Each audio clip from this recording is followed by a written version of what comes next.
अस्सलाम वालेकुम।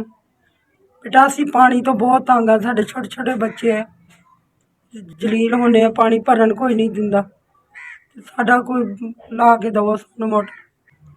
पानी तो गुजारा नहीं भी हो सकता, और गुजारा बहुत औखा, पानी तो बहुत मथाज हाँ असी।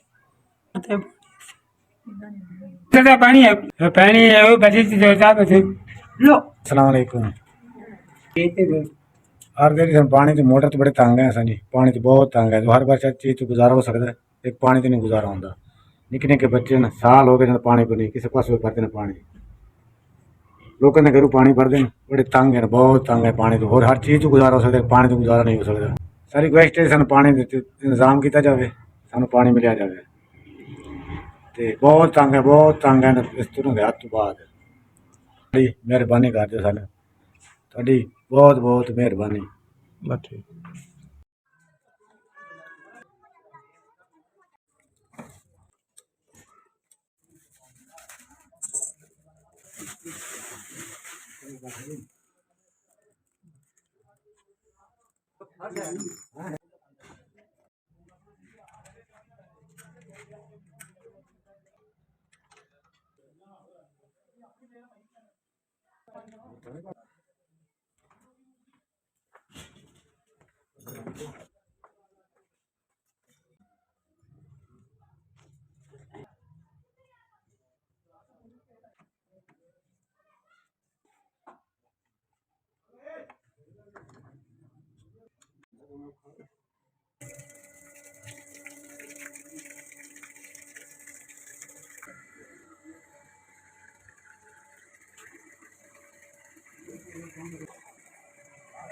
तो या अल्लाह अपनी तरफ से ढेरों खुशियाँ नसीब फरमा, तमाम जायज़ मुरादें पूरी फरमा।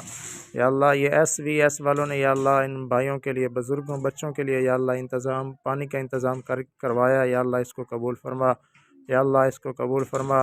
या अल्लाह SVS की पूरी टीम को या अल्लाह अपनी तरफ से बेहतरीन नेमुल बदल अता फरमा, ढेरों खुशियाँ नसीब फरमा, हर किस्म की मुसीबत आफत परेशानी से या अल्लाह इनकी हिफाजत फरमा। या अल्लाह SVS के साथ जो लोग साथ मिलकर या अल्लाह काम कर रहे हैं, उन सब की इस खिदमात को कबूल फरमा।